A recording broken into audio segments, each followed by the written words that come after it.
The word I bring for our devotion today on May the 28th is the word remembrance. This past Monday was Memorial Day.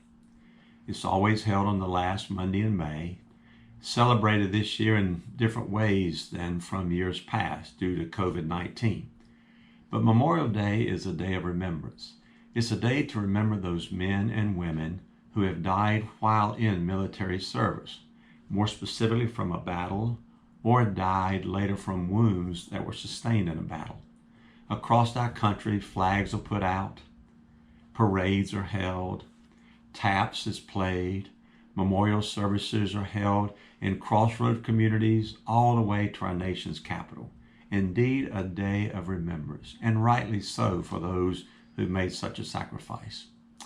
But as I today think about the word remembrance, I also think about what's happening right now and maybe in a week to come, and that is across this country, usually high schools are holding graduations. And graduations are a time to honor the graduates for their wonderful achievements in completing high school. But it's also a day of remembrance. Remember really their 4 years of high school, all the different things that they were involved in, activities that they participated in, classes that they attended, events of the school. So it is a time to honor them, but it's also a time to remember them. Some schools are holding virtual graduations. Some schools are putting off a face-to-face graduation. Others have become creative and have set a graduation up on a football field and put out the chairs at least 6 feet apart to try to emphasize the social distancing. There have been even some drive-through graduations. It is a significant time of remembrance.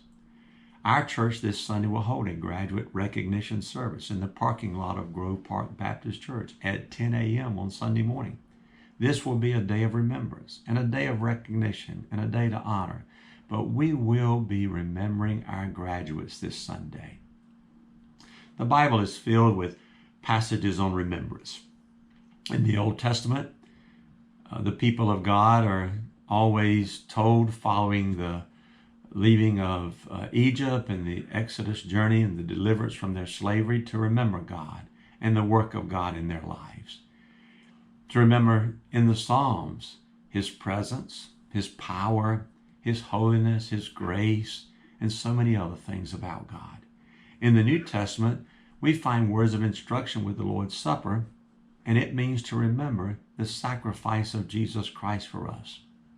One of my favorite verses among the scriptures found in Philippians chapter 1, verse 3. I thank my God every time I remember you, are the words there.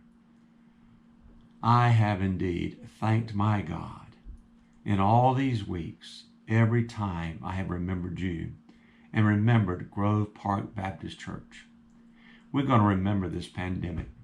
We will never forget it. We're going to remember how our lives have been impacted by it. We're going to remember how things have changed for us from the normal routine of life. We're going to remember so many things.